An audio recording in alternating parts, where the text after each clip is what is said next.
pues tenemos varios objetos de los que vamos a calcular las sombras con luz puntual y luz distante.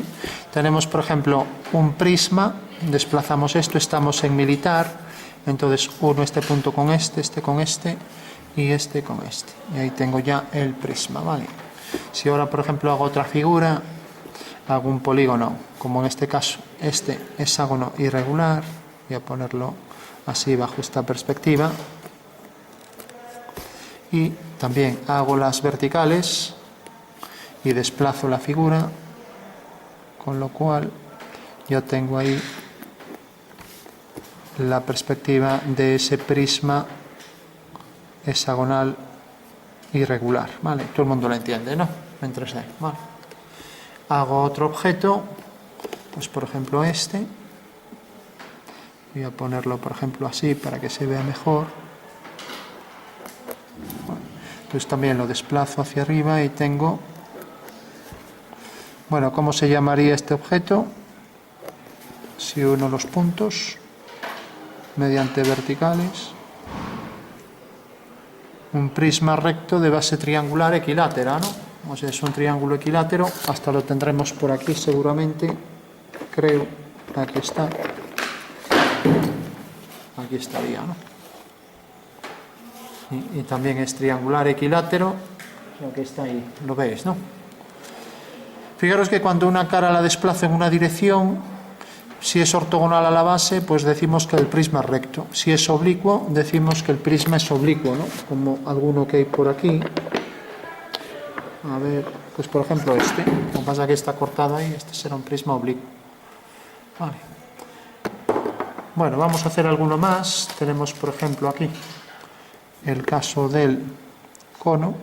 Entonces hago la mitad de la circunferencia y luego por el punto medio haría una vertical y haría las tangentes, ¿vale? Si está bien dibujado, pues esto debe ser tangente a la circunferencia, ¿vale? Y por detrás debería hacer la circunferencia completa, aunque sea más fina con línea discontinua, ¿vale?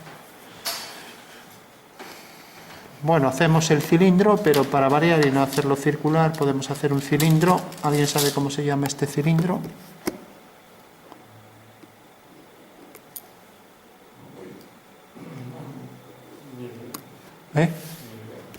Cilindro elíptico. La base es una elipse, pues es un cilindro elíptico. Vale. Y vamos a hacer esta figura, a ver si alguien me dice cómo se llama. Cojo una circunferencia y ahora en vez de bajar en una vertical la coloco de esta manera, así. Y hago las tangentes. Vamos ya. Vale. ¿Qué superficie sería esta? Un cilindro de toda la vida. Tiene un nombre técnico. Tiene un nombre técnico, no sé. Bueno, no parece un cilindro recto, ¿no? Este es un cilindro recto y este es el que acabo de dibujar, ¿no? Porque si realmente fuera este, pues si lo hubiera dibujado así, pues sería. Pero en el momento en que esto lo pongo inclinado, estoy realmente representando esto, ¿no? ¿Lo veis, no? Mientras que este, pues colocaría las dos circunferencias con estas líneas en vertical, ¿no? O sea que bastaría hacerlo así. Esto sí que sería circular recto. Que quiere decir que las generatrices salen ortogonales a la base. Aquí salen oblicuas, ¿no? O sea que tenemos aquí un cilindro oblicuo, ¿no? ¿Vale? Aquí un cilindro elíptico, aquí un cono. Y si por ejemplo hago esto, entonces dibujo la circunferencia. Voy a coger esta, por ejemplo, y sobre la vertical hago la vertical y dibujo aquí otra circunferencia. ¿Y cómo se llamaría esta figura entonces? Si uno esto con esta circunferencia mediante tangentes, el nombre técnico de esta es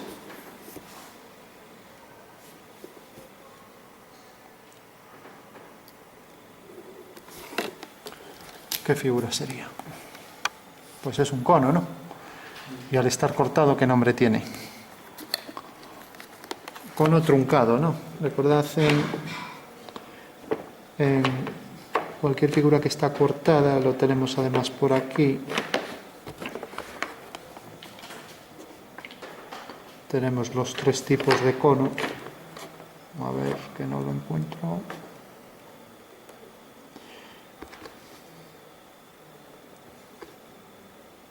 Aquí está. Aquí tenemos un cono, otro cono y otro. Tres tipos, ¿no? Este sería un cono que tiene el eje de revolución, lo tiene ortogonal a la base y por tanto es un cono recto. Este eje de revolución ya no es ortogonal a la base, sino que es ortogonal, es perpendicular. O sea, perpendicular a la base. Este está oblicuo y este está truncado. Se llama con truncamiento, ¿vale? Con corte, ¿vale? Entonces he hecho uno truncado, ¿de acuerdo? Entonces sí, para hacer el cálculo, aparte de conocer la figura siempre, habría que tener aquí el vértice, ¿vale? Que es la intersección de estas generatrices del contorno. Me definen ahí la posición real del vértice de la figura, ¿vale? Bueno, tenemos ya estas figuras, ya son unas cuantas, ya nos vale, ¿no? Vamos a hacer una más. ¿Cómo se llama el que está al lado del cubo? Este. ¿Y el otro? Este. No, el que señalaste primero. 1, 2, 3, 4, 5, 6, 7. El 6. Esto es un prisma de base triangular equilátera y es un prisma recto porque tiene estas líneas ortogonales a la base. Y entonces, como la base es un triángulo y es equilátero, es un prisma triangular equilátero, o sea, prisma de sección triangular equilátera, ¿vale? Y es un prisma recto. Bueno, es una superficie radiada porque se puede seguir con un radio y es reglada porque en realidad lo seguimos con una regla. Y radiada quiere decir que en realidad el radio S tiene el vértice en el infinito. Bueno, una vez ya que tenemos estas figuras, pues para calcular las sombras, vamos a hacer las sombras con luz, por ejemplo, solar, rayos paralelos. Vamos a hacer una última. Fijaros que esta es una elipse, hay otra cónica, por ejemplo, la parábola o la hipérbola, entonces hago aquí una parábola. La parábola es una curva muy bonita, muy bella, que tiene muchas propiedades. Bajo esto en esta dirección y entonces ya tengo aquí pues una parábola desplazada en esa dirección y esto continúa por ahí detrás. ¿Cómo se llama esto? Esto es un cilindro parabólico. O sea que en realidad, como todas las generatrices siguen la misma dirección, igual que aquí en cilindro elíptico, parabólico. ¿Vale? Cuando la base es una figura que está perfectamente definida como una parábola, pues será el cilindro de tipo parabólico. Mientras que si cojo la circunferencia y cojo, por ejemplo, aquí una parábola y la giro, cojo la semiparábola, o sea, la mitad de la parábola y la giro respecto a esta circunferencia, pues sale esta figura. ¿Alguien sabe cómo se llama? Es un paraboloide de revolución, ¿vale? En fin, podríamos seguir nombrando muchos más, ¿no? Pero bueno. Bueno, una vez que tenemos ya estas figuras, vamos a hacer un cálculo rápido. Entonces, simplemente sabemos que si tenemos un objeto, por ejemplo, una esfera pequeña, una varilla, y vamos a calcular la sombra de ese objeto. Entonces necesitamos dos cosas. Por un lado, la dirección de los rayos solares, que por ejemplo va a ser esta, y la proyección de ese rayo sobre el suelo. ¿Qué quiere decir eso? Que si yo cojo un plano vertical que pasa por el rayo, ¿no? Pues ese plano vertical es tal que corta en el suelo según esta línea, ¿vale? Y por tanto, la intersección del rayo con su proyección sobre el suelo me genera ahí la sombra del objeto, ¿vale? Así de simple, ¿lo veis? Sí. O sea que lo único que hay que saber es eso, que hay un rayo de luz, ¿no? Por ejemplo, si este objeto tuviera aquí otra esfera, aquí tendría su separación de luz y sombra, como cuando vemos la luna con sombra, ¿no? La mitad de ella en sombra. Entonces hacemos aquí los dos rayos paralelos, tenemos un cilindro circunscrito y aquí nos queda toda la sombra de esa esfera, ¿vale? Bueno, ¿todo el mundo entiende eso? Sí. Una varilla con dos esferas y su sombra, ¿vale? Bueno, entonces necesitamos siempre dos cosas. Por un lado, el rayo y por otro lado, la proyección del rayo R'. Bueno, de acuerdo. Bueno, pues si hacemos eso con todas las figuras, entonces seguimos esta misma dirección. Tenemos esa dirección, vamos a coger una regla más estrecha y ya no lo hacemos con escuadra y cartamón, lo que sí, el rayo viene por aquí, entonces dirección del rayo, dirección del suelo, por aquí. Bueno, pues este punto se desplaza aquí, su sombra, eso quiere decir que desplaza ese triángulo, ¿vale? Ese triángulo, a ver dónde tengo el triángulo, aquí. Aquí está. Y proyecta esto sobre el suelo mediante paralelas, ¿vale? Por tanto, la sombra, en el momento que termina aquí, lo uniría detrás. La sombra es esto que tenemos aquí. Ya vamos a darle la sombra rápidamente. Bueno, entonces tenemos la sombra propia del objeto, que es esto, y la sombra que proyecta sobre el suelo, que es esto. Fijaros que tiene que dar un triángulo igual que este, ¿vale? Porque es un triángulo que se proyecta mediante dos planos que son paralelos y va a producir un triángulo exacto, ¿vale? Entendéis que es exacto, ¿no? Si el triángulo estuviera inclinado ya no sería exacto, saldría deformado, ¿no? Ya podría salir la sombra. Si el triángulo está así en una posición casi a 90 grados, al proyectarlo en el suelo, pues a lo mejor, pues fijaros, sigue esta dirección, pues fijaros la sombra que puede salir, no tiene nada que ver con esta sombra, ¿no? Este triángulo se proyecta aquí mediante uno idéntico, ¿no? O sea, es una identidad, ¿vale? Bueno, pues esa sería la sombra del prisma. Marcaríamos bien lo que es sombra propia del objeto y la sombra que proyecta sobre el suelo, ¿vale? Y todo por ahí detrás. En el momento en que hagamos aquí el final, lo uniríamos con esto, igual que de este lado, ¿vale? Bueno, tenemos ya la sombra del prisma. Ahora el cilindro, por lo mismo. Hacemos la misma dirección, tenemos la dirección por el suelo, pues es esta, por lo tanto esta es la zona de tangencia. Cogemos el centro de la elipse, cogemos la misma elipse, no sé si era esta, no, era ninguna de las dos, era una de estas. Bueno, con la misma dirección, o sea, el eje mayor de la elipse debemos encontrar exactamente la misma. Entonces, fijaros, cojo el punto este central y el punto de la base. Sigo la dirección del rayo, que es esta. Sigo la dirección del suelo, que es esta, de la proyección del rayo. Eso quiere decir que el centro de la elipse es este. Cojo la misma elipse, manteniendo también la posición exacta de los diámetros principales, que son estos dos ortogonales. Proyecto entonces la elipse hacia aquí. Y será tangente a esa línea que hice ahí.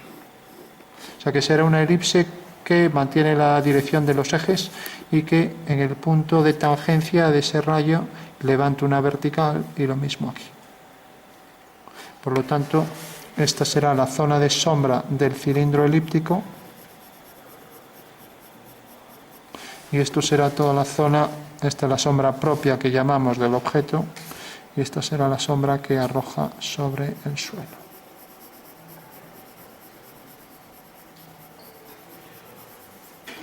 Bueno, todo el mundo lo entiende, que esa sería la sombra, ¿sí?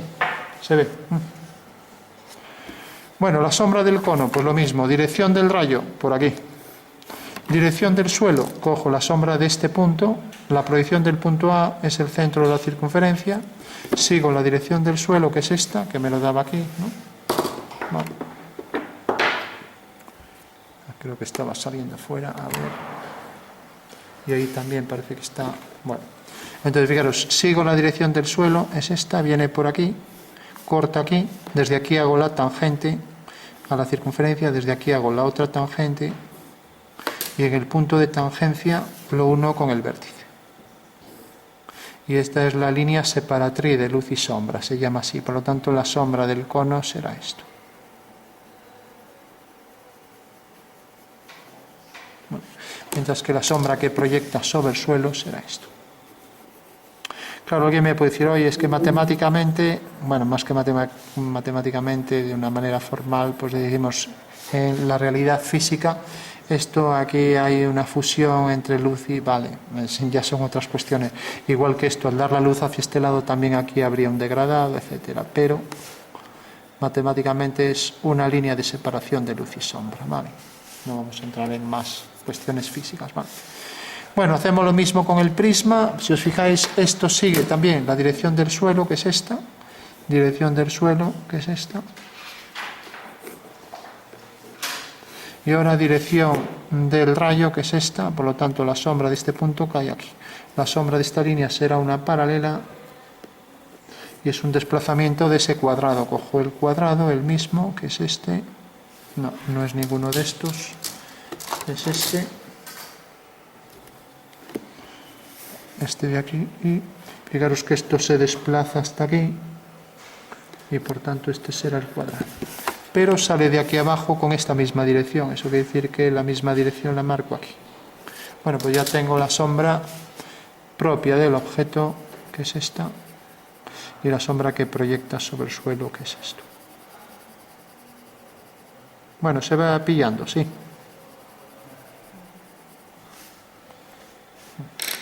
Ahora esto es bastante intuitivo y bueno, a nivel de bocetos viene bien porque siempre podéis hacer los objetos un poco más inteligibles, porque si le dais sombra se entienden mejor, ¿no? Entonces, bueno, ahí tenéis la sombra del cubo, la sombra del prisma, con su sombra proyectada, la sombra del cilindro elíptico,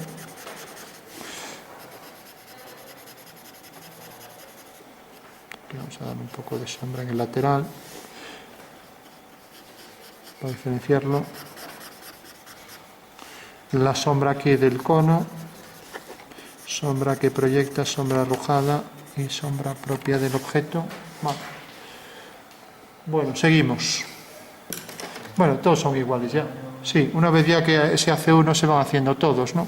Entonces lo mismo, si hacemos una parábola, podríamos coger el vértice de la parábola y aquí hacer la dirección también, al ser todos iguales. Este que tiene doble curvatura ya sería más complejo. Como decíamos, como la esfera, habría que trabajar con planta y alzado. Entonces este punto lo desplazamos, por el suelo sigue según esta dirección. Eso quiere decir que la parábola viene a parar aquí. Hacemos una parábola idéntica a esta, la calcamos idéntica, tiene que ser idéntica. Y ahora unimos este punto con este y aquí tenemos este punto. Fijaros, esto sale de aquí, esto sale de esta línea hasta el vértice, pero no coincide en realidad con la tangente que vendrá más hacia aquí, ¿no?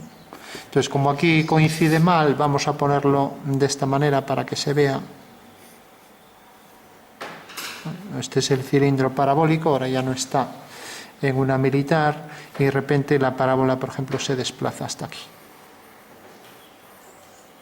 Bueno, pues si os fijáis tenemos aquí este punto y esta línea viene a parar aquí y esta línea viene a parar aquí, pero luego hay que hacer la tangente, ¿lo veis, no? O sea, por un lado está la sombra de la línea vertical, que es esta, la sombra de esta línea vertical, que es esta otra, y luego la tangente siguiendo la misma dirección. Y en el punto de tangencia separamos luz y sombra, ¿vale? De acuerdo. Bueno, y esto por detrás quedaría todo en sombra. Hay veces donde no pasa eso, pero aquí sí. Y esto quedaría en sombra, ¿vale? Y todo esto, pues lógicamente también queda todo en sombra. Y esto también queda en sombra. Bueno, que esta será la forma ya con toda su sombra, ¿vale? Bueno, seguimos y ya concluimos. Fijaros, esto rapidísimamente, dirección por aquí, la hacemos, dirección por el espacio, ya está.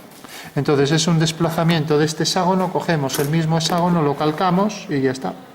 Siguiendo la misma dirección aquí lo tenemos. Tiene que ser paralelo, por lo tanto es este. Y como sale de aquí esta línea, pues siguiendo esta misma dirección, pues marca aquí la sombra, ¿vale? Con lo cual esa será la sombra de la superficie. Tenemos aquí esto que queda en sombra. Como vemos, esto viene, toca aquí, por lo tanto esto queda en luz. Entonces la sombra empieza aquí. A ver. Entonces tenemos la sombra todo por aquí.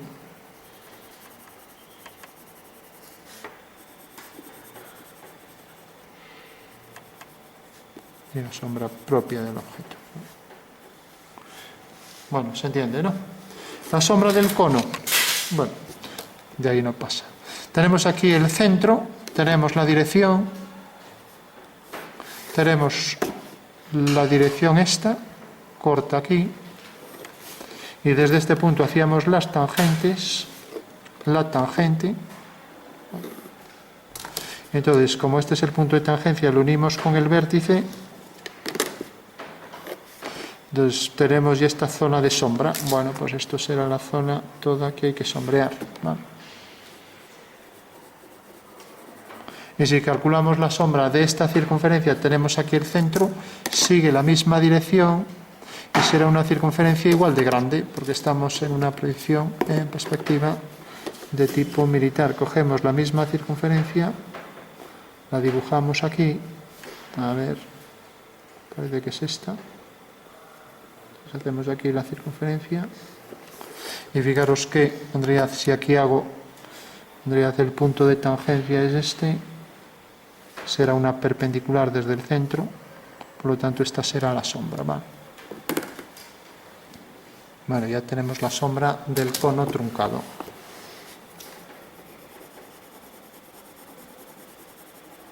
Vale. O sea que podemos calcular cualquier superficie sin problema. ¿Entendéis que esto, el truncamiento de esto, provocamos aquí también la proyección de esta circunferencia que tendrá el mismo tamaño y ya tenemos entonces ahí la sombra del cono truncado, ¿vale?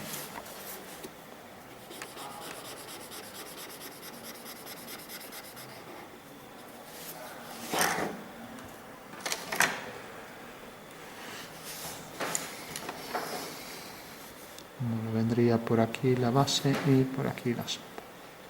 Y esto tiene que ser tangente, ¿vale? Bueno, este cilindro pues lo mismo, de repente esto tiene, bajamos una vertical y de repente esto tiene la altura, vamos a hacer esta dirección y al bajar la vertical tenemos aquí la dirección del eje, ¿no? Y la vertical, a ver, lo voy a hacer bien, viene por aquí. Bueno, más o menos por aquí. Eso quiere decir que la altura, aunque no lo parezca, es esta, desde aquí hasta la base. Entonces calculamos la sombra de ese punto, seguimos la dirección del suelo, seguimos la dirección del rayo, que es esta,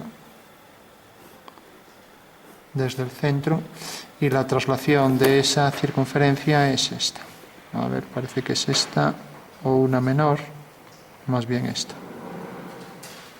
Entonces la traslación es esta. Y como sale de aquí, pues hacemos las tangentes y en los puntos de tangencia hacemos esta dirección. Con lo cual esta será la sombra propia y la sombra arrojada será todo esto. Vale, bueno, se ve, ¿no? Y esto tiene que ser una generatriz en paralelo a la generatriz del contorno.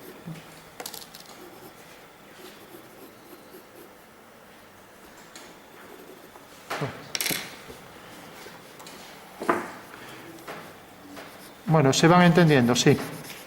Creo que son todas bastante intuitivas, ¿no? Una vez ya que se entiende uno, ya yo creo que ya van saliendo todas. Vamos a hacer así para que se entienda mejor el volumen. Bueno, tenemos esto, esta ya la tenemos aquí arriba y ya solo nos quedaría, tenemos el cilindro parabólico y el paraboloide de revolución. Ahí ya queda indefinido porque necesitaríamos trabajar mejor en planta y alzado, ya que aquí, pues bueno, como es una superficie que no acaba nunca, que va al infinito, ¿no? Que tiene un punto en el infinito, pues cuando tenemos la sombra que es tangente, por ejemplo, si lo vemos aquí en el perfil, pues tendríamos esto y nos daría ahí una sección parabólica, ya que va al infinito, ¿no? O sea que tendríamos ahí la separación. Ya digo, esto habría que trabajar con proyecciones para ver dónde cae ese punto. Y esta sería la separación de luz y sombra. Vale. Eso pasa como en la esfera. Si yo dibujo aquí la esfera, que en esta perspectiva sale algo abombada, también tenemos que un cilindro circunscrito define esa circunferencia mayor o geodésica. Bueno, pues eso hay que calcularlo, necesitamos saber bien para calcular la posición de los ejes, etcétera, ¿no? Pero bueno, eso ya lo veremos. Vale. Bueno, intuitivamente, como vemos, siguiendo siempre las dos direcciones, rayo y proyección, pudimos calcular sin problema todas las sombras, ¿vale?